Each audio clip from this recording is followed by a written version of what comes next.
Welcome back to another episode of The Breakdown with Asher Stone. Today, we're diving into a hot topic that's been stirring up quite a bit of conversation: Donald Trump's relationship with the press. This was a significant part of his recent interview on the PBD podcast. And trust me, there's a lot to unpack here. So, grab your favorite drink, settle in, and let's break it down. Now, in his interview, Trump doesn't mince words. He describes his relationship with the press as adversarial. Right off the bat, he's calling out mainstream media as corrupt.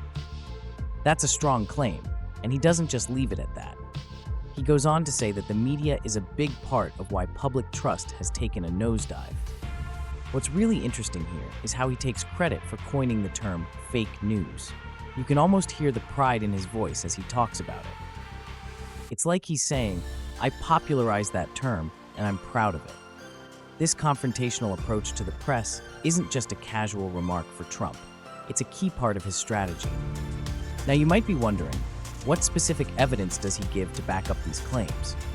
Well, in this excerpt, he doesn't dive into particular instances of media bias. Instead, his comments reflect a broader narrative he's built over the years. Remember, throughout his presidency and beyond, Trump has consistently gone after various media outlets and individual journalists. He often uses derogatory language, which has become a hallmark of his interactions with the press. This tactic serves a dual purpose for him.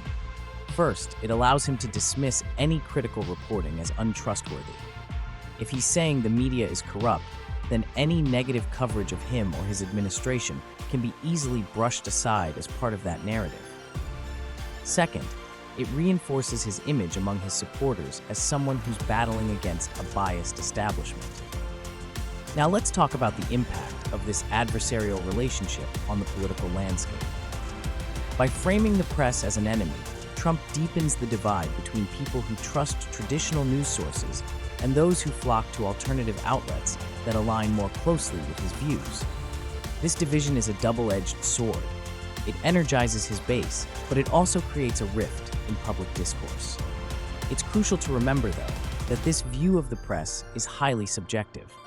Many journalists and media scholars argue that a free and independent press is essential for holding power accountable and keeping the public informed.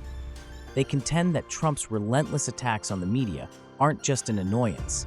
They could actually undermine democratic norms and chip away at public trust in vital institutions.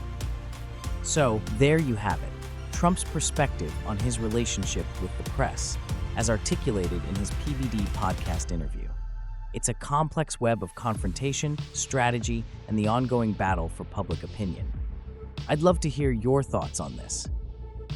Do you agree with Trump's take on the media, or do you think it's dangerous rhetoric? Thanks for tuning into The Breakdown. Don't forget to subscribe and leave a review.